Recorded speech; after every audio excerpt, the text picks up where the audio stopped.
Welcome to the future of fashion. No, I'm just joking. No, thanks for coming. I want to tell you a little bit about myself. I have a background in social science. I studied political science and international relations. Worked in those fields and mostly professional services. And I've been an entrepreneur, trying things and stubbornly failing at things and sometimes succeeding at things since I was 19. The things that have sort of really shaped my professional and personal life have been these 3-4 ideas, mostly around power and how it's used in society, how our public goods are managed, what makes up the social contract between us and other people or us and representatives, and some examples of very selfless leadership in the world. These things have really fascinated me, and they're fairly lofty, and I've tried to work on projects and initiatives that bring more of this sort of stuff out. So, very high level, I worked for 12 years in 4 different countries, worked in policy and management consulting, in development and impact investing, and most recently in the area of innovation, helping companies understand the future of their businesses. I've worked on a few different ventures, mostly brick and mortar companies, and I've taught a little bit at different institutions in Abu Dhabi at the Masdar Institute, which is a sustainability-focused university, and in Paris at Sciences Po. And I've written a lot and done some interviews. So that's me. Why you're here is because I'm working on something that is shaped by these 3 things here. I want to improve our civic life, deep sense of civic responsibility. I am really pissed off about the level of abuse of power we see in our systems and the absence of voice people have in systems. And I'm working on an alternative, and I want some feedback on it. Before I jump in, there are 3 or 4 definitions I just want to make sure are shared so that when I say stuff, you know what I'm talking about. So, what is governance? What do you guys think governance is? Anybody? No? Set of rules. Yeah, so very simply, it's like the process, the people involved, and the frequency of decision making to set the rules of how anything is being managed. Whether that's a company, it's an organization, it's a house, it's a room, it's who's involved, what's the process for decision making, how often is that decision making happening. And mostly around decisions and who. So that's governance there. And decentralization, what do we mean by decentralization? Spreading power. Yeah, so the opposite of centralization, and it's to distribute administrative power, either across a geography or across functions, so that voice or that capacity that was centralized in the middle is now distributed to other people to make those same magnitude of decisions. I have a question on this. Yep. Maybe can you give us a definition of distributed then? Because I've heard of the 3 as being distinct, and I'm happy that you share it. So decentralized still has some nodes of power, right? When you centralize, so this is a good description of it. So there's still some nodes here that act as coordinators, kind of coordinating up and down. Distributed means that those nodes are like, it's not really existent. Anyone can be a node, anyone can be a participant, depending on the magnitude of the decision being made. Normally, think of this inside a company. This means in order to manage those decisions, you have layers and layers of managers that coordinate. Here, you have processes that are replacing people. Okay? And then a couple more, last 2, liquid democracy. Have you guys heard of this? No? Liquid organizations, the government's model using agile democracy. So anyway, it's not exactly the same thing. Sure. It's a term used more and more in the blockchain and crypto sort of scene. It's basically mixing water with democracy to make it I'm just joking. You know. Think of like, anyone been part of a strata organization before, or a homeowner association? Yes, where you can give your voting rights to a delegate for a short period of time just to vote on a specific issue. It's a delegate-based form of democracy where you can provide them power for a short period of time and revoke that power after that period of time is ended or that issue is ended. They're able to do this online with tools that make it a little bit less frictionless, but it's not based on some person in the middle having power forever. It's based on issues, and you can kind of trade and move decision-making rights around. Okay? Finally, anyone heard of this term, holacracy? Or self-management except you? Anybody else? So this is, again, a different form of organizational decision-making. Don't read all this, but it's the opposite of a corporate hierarchy. All those functions of management have been made into processes. So instead of a manager deciding, if 7 of you, normal people, decide that this is the right way to move forward out of 10, that counts as a management decision. And this is how certain companies and organizations are being managed, through processes as opposed to people. Okay? So just being on the same page, please come in, grab a chair. There's chairs here, chairs in the back. About 11 years ago, I was an intern at the UN, at the General Assembly, and I was there teaching students from the inner city state schools of New York and the Bronx and Harlem and those places, as well as international schools, about how the international system works, how you govern the world, how do these countries barter with each other and arrive at solutions that are better for everybody. And growing up, like Ahmad said, and like you've heard a couple of my friends say, I studied political science. I thought the way to impact the world was to be a policymaker or a leader in government, someone that could really kind of craft the right kind of solutions for society. So that's me at the General Assembly. These were the types of kids that we were helping understand how this global bartering system worked. Last year, I was invited back to the UN with colleagues from Singularity University and the X Prize.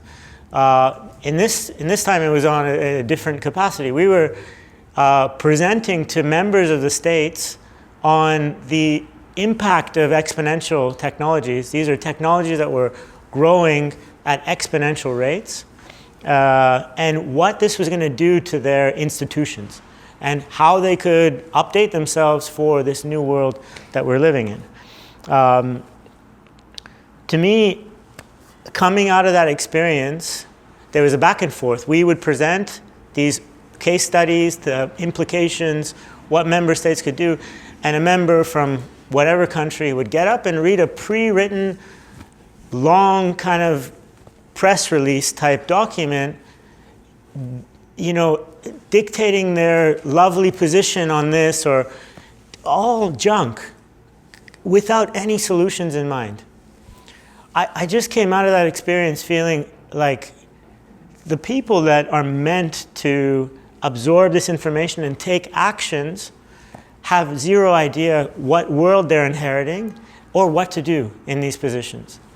I just felt they were very ill prepared for being managers of the public good. Right now, I mean, we have these types of issues like humanity challenging existential problems, things that can eliminate humanity, whether it's poverty, inequality, or climate change, sitting alongside the nicely crafted solutions that these people are coming up with that have no chance of impacting these problems at a similar scale. So let's take the UN for example really quickly. You have this institution that was built to prevent us from going to war again. Right? To bring parties to the table, to force them or create a scenario where they would come up with new solutions for the problems that they face, whether they're economic, social, whatever. This is recent imagery from the war in Syria. This still continues. No solution in mind. These are some of the consequences from the war in Syria. The immigration crisis that is causing a lot of the political challenges in Europe and economic challenges in Europe, etc., etc. This is a travesty on its own. The rate at which climate change is happening and us really not having any viable plan to reverse this within a period of time. We're just hoping Elon Musk saves the day. Seriously.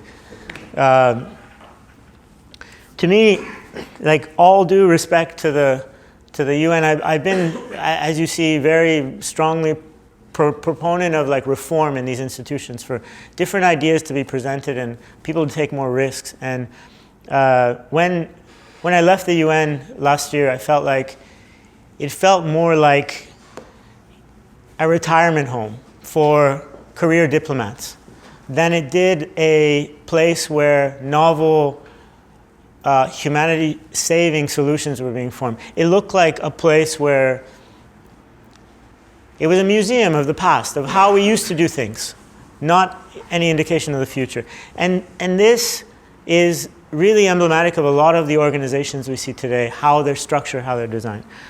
I feel like now, given the magnitude of the problems we have in the world, and these people that are in charge of problem solving not having the tools or the mindsets to come up with solutions, it's the equivalent of this, which is medical malpractice, you know?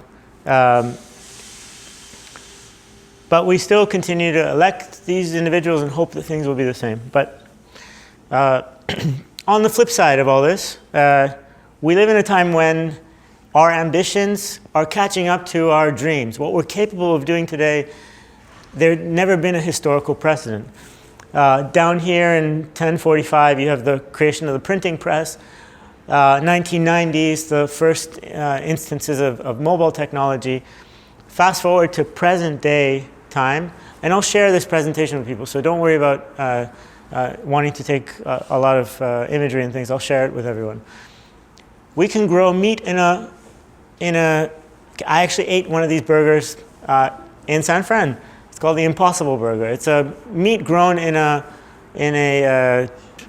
petri dish, yeah. So they trick the cells, they remove cells from animals, they trick them by growing them in their own pool of blood. So they think they're growing inside the body of the animal, and they grow into exactly the kind of thing that you want, whether it's filet mignon or whatever. Last month, we had these two guys, Hui Hui and Zhong Zhong, the first monkeys that were cloned, grown in a lab. This is the next step is humans. Probably they already exist in some countries, right? This is imagery of the very first instance of a drone saving the life of two teenagers who were caught in a riptide in Australia. The drone geolocated them and knew where to drop exactly the thing, the life saving us, and these guys swam to safety, right? It's super exciting. We live now in a time when we have exoskeletons that can help people that were previously disabled or impaired to be more capable than humans. Some of our profs at Singularity were saying they're going to have an Olympics X, where people with like exoskeletons, they'll have more strength than humans, and maybe they'll be able to do things we never imagined, new sports, new whatever. Gene editing, which you saw, 3D printing of almost anything, not at scale yet, but eventually. Why? Because all of these technologies are on exponential curves, which means they're getting cheaper and they're getting better every roughly 12 months. That's why they're growing at the pace that they are. This really shocked me to see. And it's so true. We live right now in a time when rockets land themselves, cars drive themselves, and money is managing itself, or it's governing itself, right? Just to speed up a little bit, these are the primary areas where a lot of the technology is growing exponentially. But where it's exciting is where these technologies meet and they cross paths. So when artificial intelligence and robotics cross paths, you have the invention of a self-driving car. It's now cheap enough and high quality enough in terms of computing power for the processor of the car to understand everything that's going on around them and make decisions as fast or better than humans can. Same with drones. Eventually, we won't have lifeguards anymore. These drones could be used to monitor the beaches and detect anomalous behavior and drop things when they need to. Imagine, the cost savings, or maybe the poor women that'll go to the beach and not see handsome lifeguards anymore.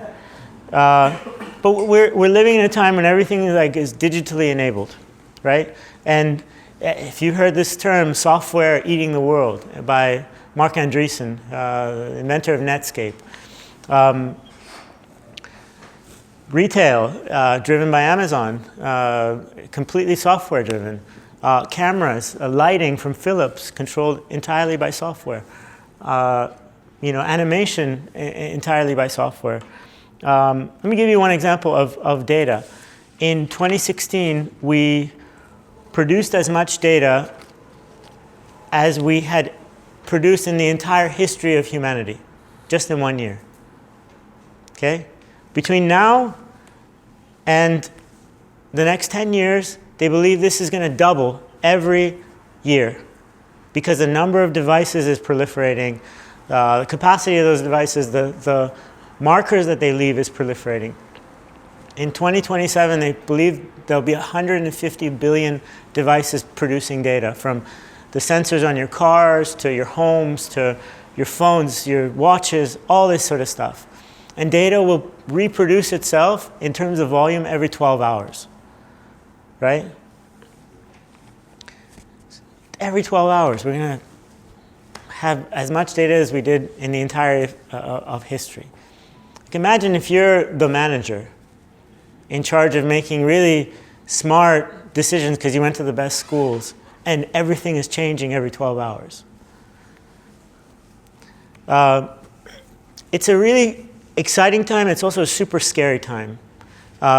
You have these existential crises sitting alongside these technologies, and we don't know which one is going to eclipse the other. There's this story of hope, maybe we'll use these to save the world or improve the world, and a story of man, if we get more Trumps and more unprepared public managers, there could be some really serious problems. To me, the trajectory is clear. Taking a stance Holden did, more scientific or whatever, every institution that acts based on a previous set of operating assumptions is under a lot of pressure to reform itself. They will not survive in this next decade where things are changing so fast. This is what it feels like today. These two velocities, these are going in different directions. You have governance, which is the decision-making model that we have for understanding problems, deciding on alternatives, and institutionalizing something, competing against the fast-growing technology. And what it leaves there is this huge gap. If decision-making expects things to go linearly, 1 + 2 = 4, and technology and all this stuff is changing exponentially, you have this ever-widening deficit of performance and of expectations, right? But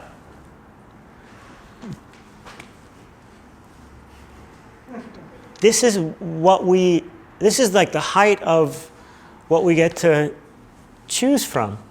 Instead of these leaders diagnosing the real problems, the root cause of a lot of the problems we see in today's world, being management, organizational, other kinds of institutional, they're trying to distract us from picking left or right, progressive or conservative, or clown or crook, whatever. Instead of correctly diagnosing things, they're trying to shame millennials into going out to vote more and engage as if their vote really matters. It feels like the institutions that we have inherited were designed by an ideology of the past, okay? And in many cases, we sort of know this, but holding on to an outdated worldview can turn your strengths into weaknesses, as we see America breaking down, the UK breaking down, other countries in the same trajectory. Other countries, though, Estonia, Switzerland, they're embracing a whole other model for how to make decisions and how to embrace the challenges that they see in front of them. So let's look at why. Why, again, very quickly, this is happening. Most of the way we organize the world is like this. Centralized, pyramid, hierarchy. They're top-down, they're efficiency-driven. They're using the models of how we used to run factories for efficiency, for time for product output. Not a lot of participation, being told what to do and doing that the best way to run current day processes. The world's changed. The world's changing really fast. So there are consequences for this today. These kinds of institutions are these models are very disempowering. They're biased as well. People in those decision-making roles don't have all the information to pick the best alternative, yet they still do. They're slow. When the world is changing so fast, if you have to wait for decisions to be made through this funnel, you're going to lose a lot of opportunity. Finally, they're less accurate. There's a lot of statistics that show distributed decision-making is more accurate on average than centralized, expert-driven decision-making. But again, this is how today's systems usually work. They call this the hippo, which is the highest paid person's opinion. This often drives what happens inside a lot of organizations, right? And it happens everywhere. Government, associations, big companies, small companies. It's cultural, but it's so outdated. Our current day paradox is we walk around with these, everything we do is catered to, not in this city, but every other city in the world. You can get an Uber, it comes to you. Everything is technology enabled. But the most important things in our lives, the decisions we make in cities, communities, in our work, we have very little input into. It's like digital versus analog worlds. But very paternalistically, you talk to these leaders or people that are in decision-making roles, and they'll tell you,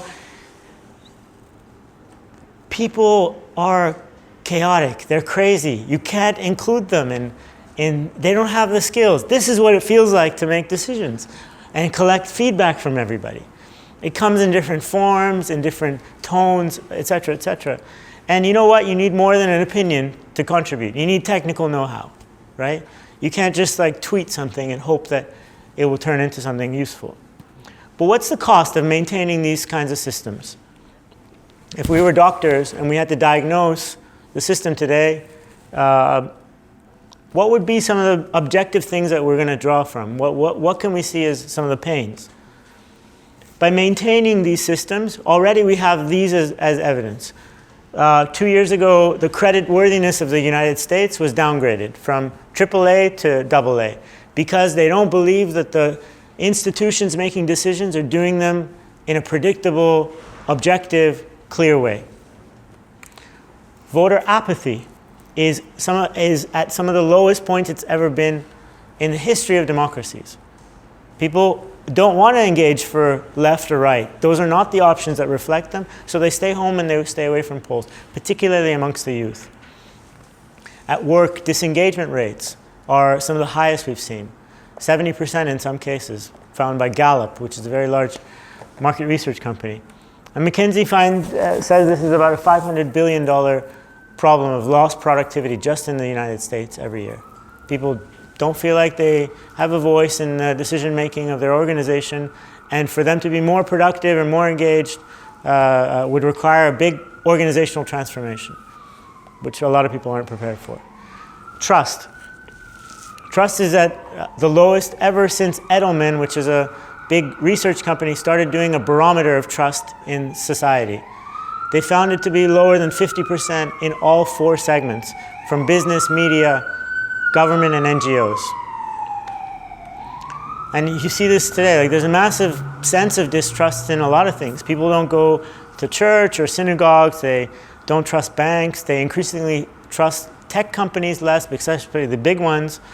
These were the most kind of problematic ones that I found. Princeton did a study covering 20 years of policymaking in the United States. And they looked at 1,500 policy proposals by how they went from an idea to being law. And they saw that in none of those cases did average people's preferences or desires reflect in the direction of that policy. They found that those policies were determined a lot by special interest groups that knew how to game the system and drove their agendas against the will of the public, which means, I'm sorry, but the US is no longer a functioning democracy. Right? It feels like this. Agencies, special interests, media are a lot bigger and more powerful than normal users. So you have the rise of like tons of political dishonesty with no consequences. Here in our country, I mean, this was the NHS example in London, where the people voting for leave to leave the EU would say, look, we spend so much money on paying taxes to the EU, let's save that and put it back to into our NHS, into our healthcare system. And like 2 hours after they won the referendum, they said, we're canceling this promise. It doesn't make sense to fund the NHS. We're going to privatize the NHS. No consequence for completely lying. They had like buses driving around London convincing people that this would be more economically sound. Here, a more controversial example is Trudeau. He made 2 very, very big campaign promises, one on Keystone and the pipeline, that he would not approve this, and second on electoral reform. These were like really big parts of his platform. Whether you agree or disagree, those are things that he did or he shouldn't have done. He promised to, that was the promise he made, and then he reversed this promise when he came into office.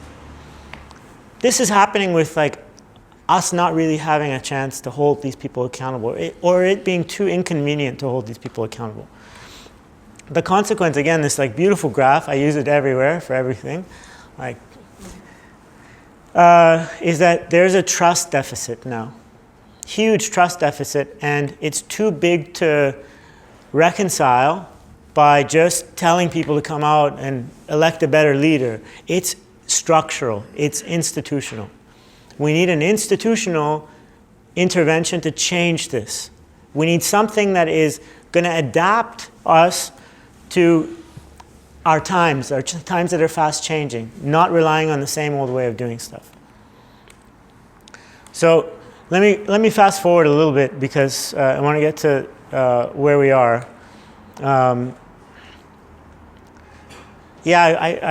come to this later, but basically it feels like our governance models and our decision-making models are like a vending machine, where whether you work or you participate in society, you pay taxes and you receive some services. You have no say in those services. When we currently, and like if you don't like them, you either protest or write letters or whatever, or elect someone different.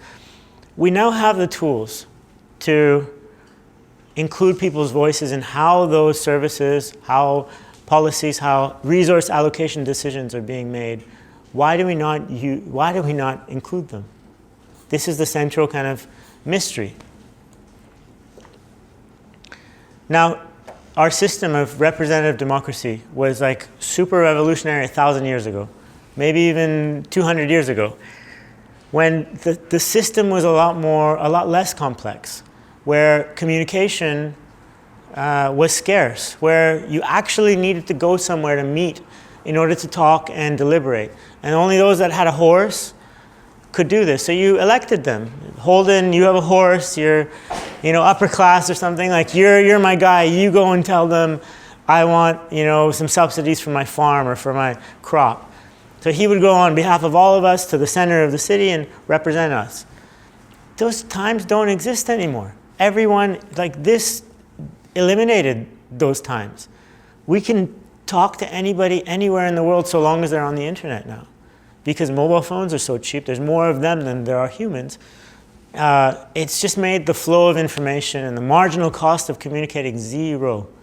And there's now 4 or so billion people online, 3 more billion coming in the next 3 years because of satellites. Imagine them all lining up to write a letter to their representative. Like, right? So there are some people saying, look, this model worked in the past, we need to experiment with something different. And that experimentation is happening in the blockchain communities, in these companies that I talked about that are self-managed, holocratic, employing models of liquid democracy. The largest ever participatory venture capital fund called the DAO. Does anyone know what the DAO? Yeah? Holden, yourself?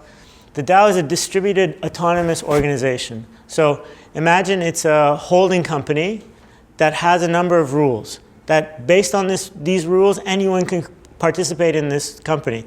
Within, I think, less than a week, it raised $120 million by people that subscribe to this ideology. They invested their money using Bitcoin and said, we're going to use this as an investment fund. And the way we're going to decide is through this decision-making thing. Anyone can come with an idea. We're all going to have a chance to vote on this idea in a very technology-driven way.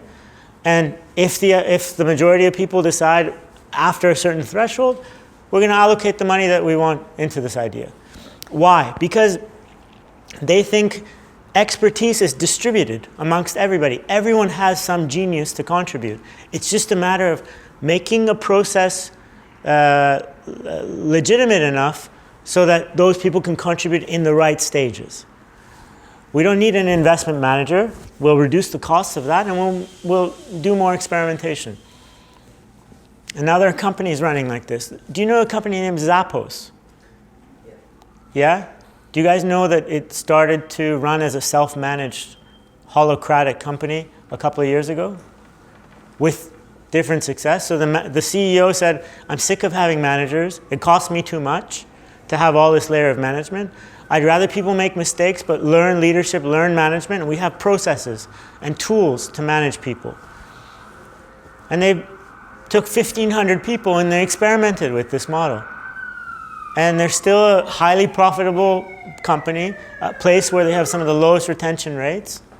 So this was the past. There's a chance to make things a bit more customized, right? I'll give you this one example of Lego. This is where we draw some of our inspiration. They're using this philosophy that most people have good ideas. We just need a process to harness those ideas for our benefit and their benefit. They're creating new products using this platform where anybody that either is a user of Lego or has an idea for a Lego set can come onto the platform and pitch a Lego set. It can be a rocket, it can be a dinosaur, whatever they like.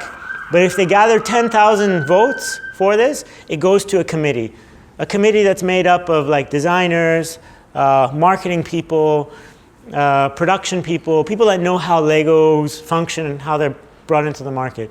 And if they all agree that this was a really good idea, let's try, they make this product. Not only that, but you as the inventor of the idea receive a royalty payment forever, so long as this is sold. So what just happened? You just made the entire creative population of the world your R&D market. As opposed to hiring people in charge of research and development, you've now created a process to tap into that collective wisdom and choose from the best for almost free.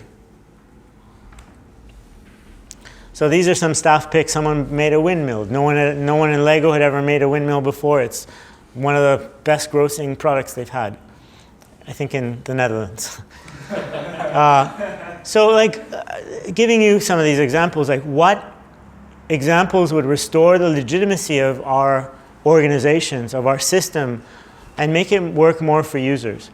And this is where I've invented, creating a software protocol called Sway. It's a combination of artificial intelligence with collective intelligence to help organizations make better decisions. So really it allows people from the bottom to create ideas with the help of artificial intelligence and have them compete against each other and improve through the process. And the ones that survive are the ones that people decide on. Kind of like Dragon's Den for ideas. So meet Erica. She's a condo owner here in Vancouver. She's on the strata with 50 other condo owners, and she's a big fan of the environment. She has an idea for installing solar electricity on the rooftop of the building because she thinks that climate change is going to benefit Vancouver. No more rain, okay? But she's not an energy expert. She has not an urban planning background or any of this sort of stuff. She's a lawyer, poor her, and she's a full-time mom as well. What should she do? Should she go and hire a consultant or whatever? No problem. She comes onto our platform and she walks through this discovery process where she signs up, she says what organization she's come in from, and other people who live in her condo are also on the platform. We take her through the create section, which is she's creating a new idea. And she goes on to here and we ask her some very specific questions about the idea she has, to describe it in 10 words, to categorize it for us, to give us a summary, give us links to this working somewhere else in the world, talk about who benefits, how they benefit, what this replaces. There's about 10 or 12 questions that we ask. The more details, the better for us. And this is what sort of the discovery process looks like. And get a nice thank you at the end. What we do is we take all that data, the first thing we do is we structure it into a nice, legible proposal.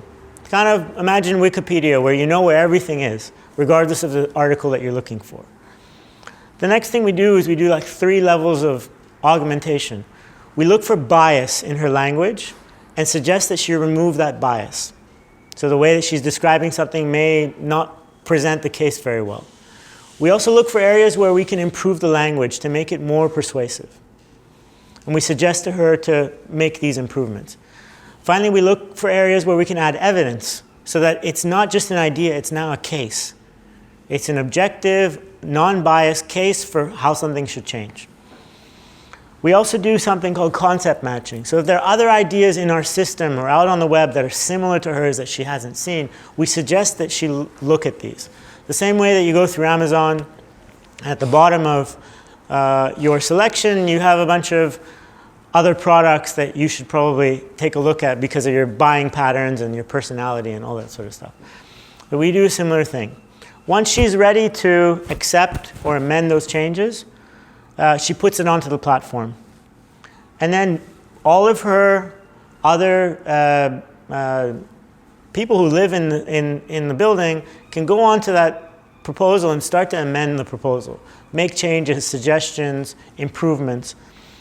Then once it's sort of been improved or critiqued further, people can vote on the idea in this type of way. You sort of see where everyone sits, and it's non-binary. It's not a yes, no. It's a how much do you agree with this? So you as an organization can, if you're like a very important manager, you don't have time for the riffraff, you can say, if any idea passes 90% approval and has the consensus of 10% of the organization, then I'll see it.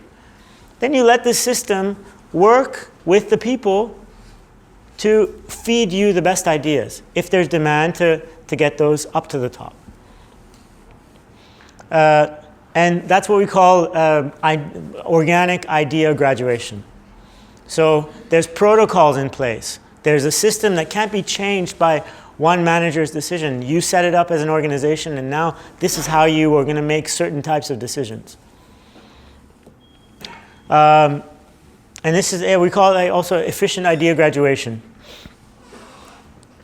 There are lots of use cases, and we're working in a few of them initially to test this out, test the efficacy that groups of diverse people can come up with good ideas as good or better than managers or centralized decision makers. That's the kind of thesis that we're trying to test here.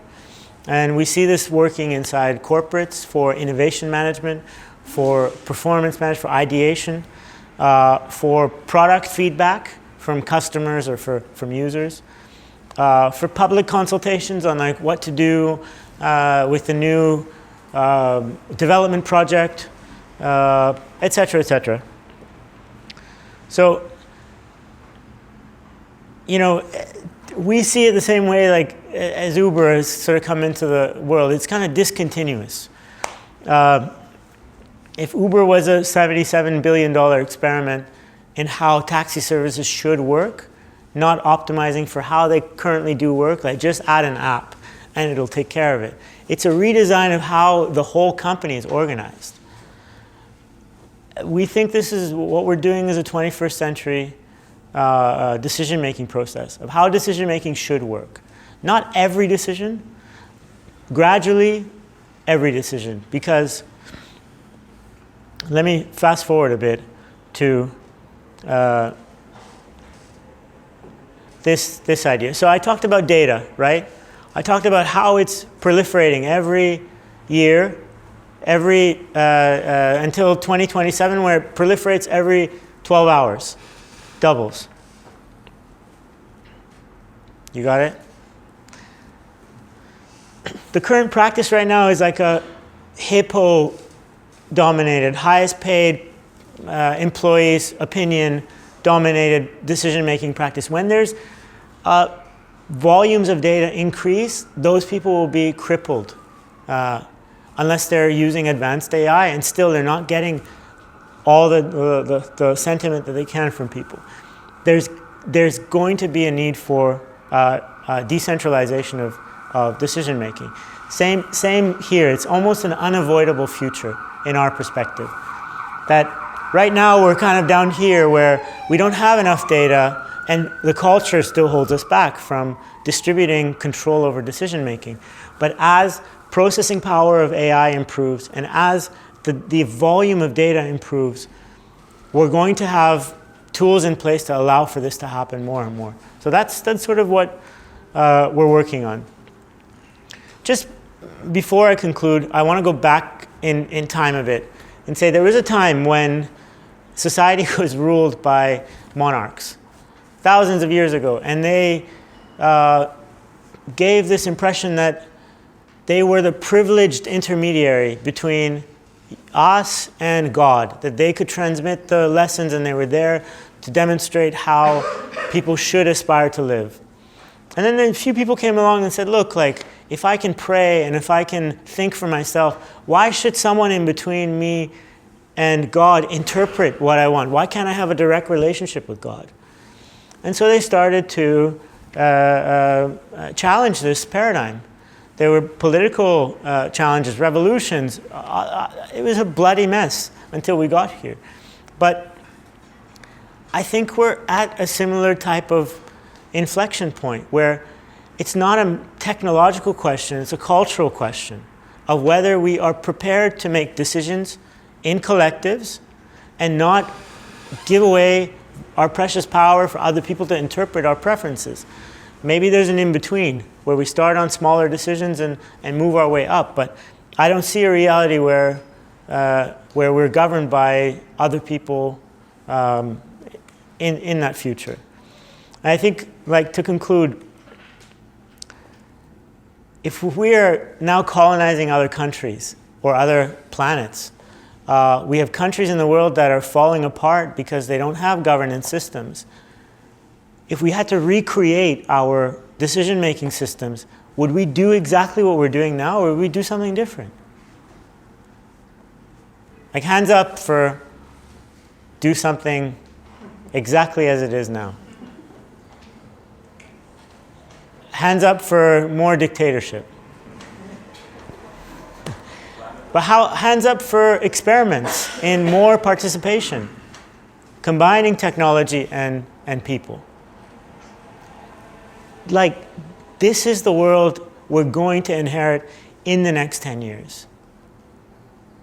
And we think like the solution to all these problems, the ills of democracy, is more democracy, not less, right?